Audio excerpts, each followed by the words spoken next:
Good morning, YouTube and the internets. Back in the garage. So update on the last block and two cranks I sent down. Now I crack tested the block with the dye penetrant in my last video. They got the same result. There's no cracks in the block. The block is fine. It needs a bore and hone obviously, but it will take the 86.5mm forged pistons I've got, which is great. Unfortunately, it will need a line bore because the mains are too big, so that's less than ideal. However, the cracks I found on the crank that I thought were cracks when I did the dye pen were cracks. And so I did take the third crank with me and dropped it off and said if that one's no good, test that one. And that one's cracked as well. So all three cranks that I had in my garage, no good.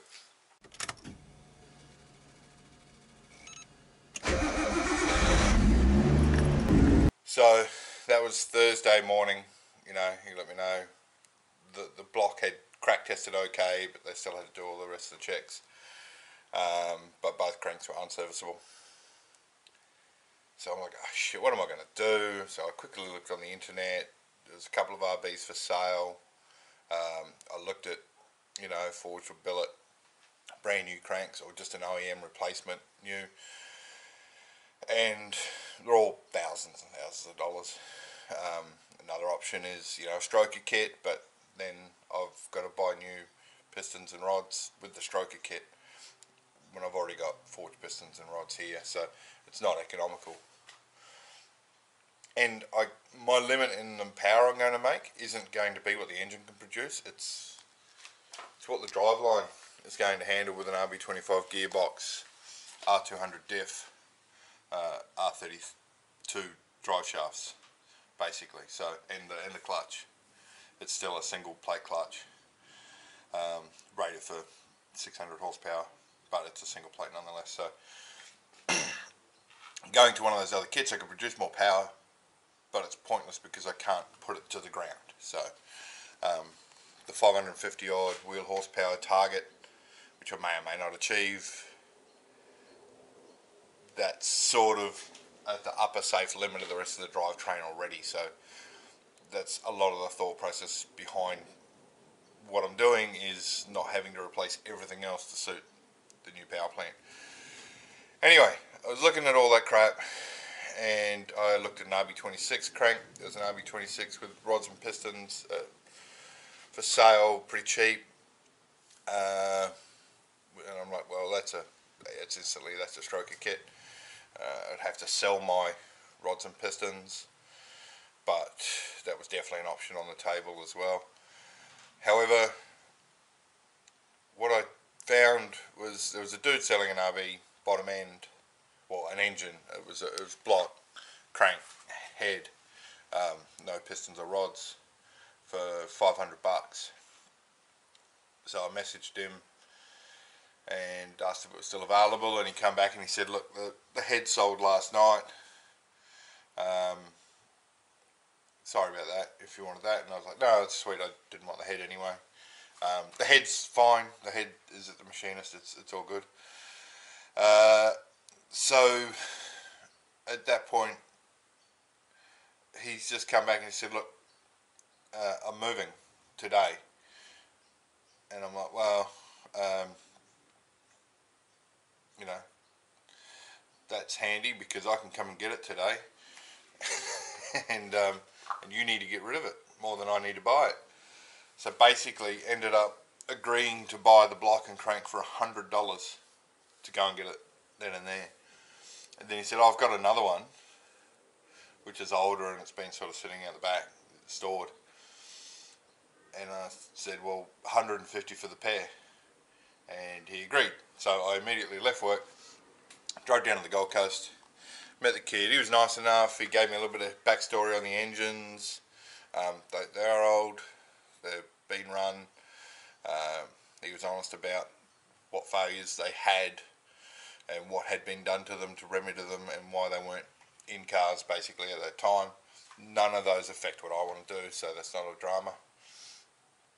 One of those engines was built by the same people who built the engine that was in this last time, who ground the crank and then fit standard size bearings in, which meant the oil clearances were double what they were supposed to be, which is where the knock was coming from. That's where the knock developed, because the oil clearances were just too large and the bearings started to get damaged. So basically I left work, ran down the Gold Coast, then and there, saw the engines, got the story, chucked them in the back of the Falcon, and I was going to go back to work, but I actually tore my pants. So I could, by the time I got home, put new pants on and went back to work, it would have been time to go home anyway. So I just rang the boss. He thought it was funny as hell, and so I had a half day on Thursday.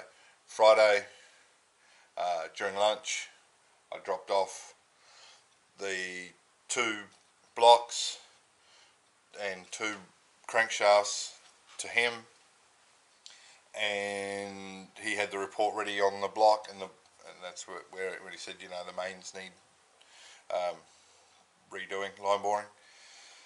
So I said, well, don't do anything else on that block now until you test these 2,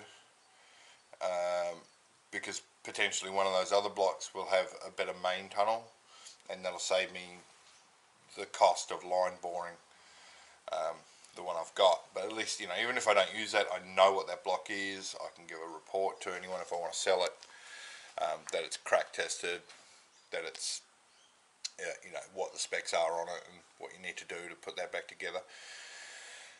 And yeah, picked up the old ones. So this is the stack of stuff that's failed, all with red tags, which are unserviceable. Unserviceable notice. So yeah, that one, this has a crack, one of the oil gallery to coolant gallery locations. Can't see it. They've obviously cleaned the testing stuff off and oiled it so it doesn't rust, which I like the fact that they've gone to that effort and oiled it. And here's the 3 crankshafts. They're all cracked in various locations as well. So I do have I have something. I have someone who wants these in the damaged condition, for not running an engine with, but for, you know, aesthetics purposes. So at least I crank. He might want the block. He's not sure yet what he would do with that. But anything else, yeah, any more broken bits, they're just going to go to the scrap.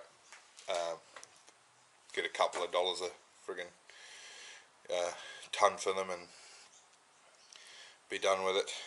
They're just going to be filling up my garage. So for now, they're going to stay here until our mate decides what he wants to do with them, and then all the rest of it's just going to go to the bin.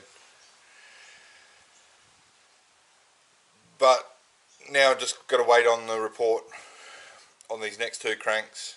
If I've got 5 cracked cranks in a row, I don't know what I'll do. I'll go back to looking at more cranks, I suppose. There were cranks available that were pretty cheap, just cranks. They weren't as cheap as 2 engines, and 2 cranks for 150, that's for sure. Someone I know said that they've got one. Someone else I know said they've got one. So there's a few options out there. There's the RB26 option, sticking an RB26 crank, rods and pistons in it. That's entirely an option. It wasn't my plan A, B or C, but I'm about plan L now. So yeah, that's basically it. It's Saturday midday right now, the day after I've dropped off all that stuff. I've just uploaded the video on crack testing the crank and the block that I dropped off. So that's good that I got confirmation that my findings on those 2 tests were correct. So that backs up what I did in that as being correct.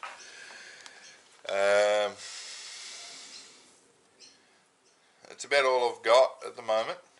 So waiting on these blocks to be checked, see if I've got one that doesn't need a line ball. If not, I have a block that's good, ready to go with a line ball.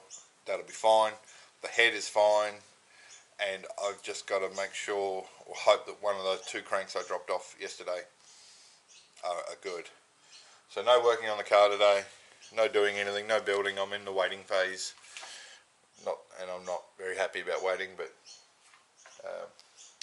you got to do these things.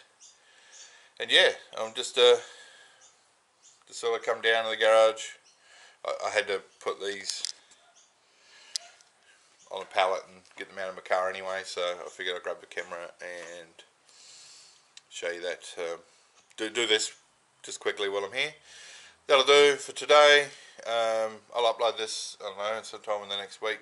I'm away midweek for work, so I don't know when that might be, but I'll stick it up at some point, and hopefully next weekend I'll have confirmation on how the next 2 blocks and cranks have come up, and then I'll know exactly what I've got. This block has not been crack tested because of the scoring, and it's so heavy.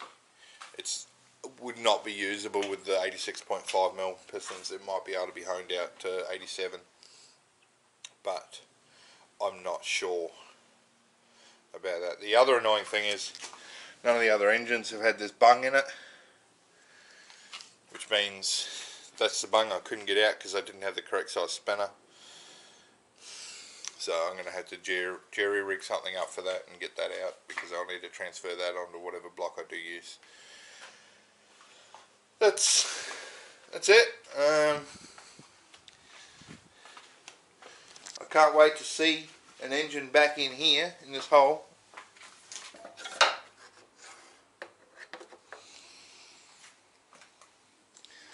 Reconnect all those lines, start it up, run it in, tune it, track day.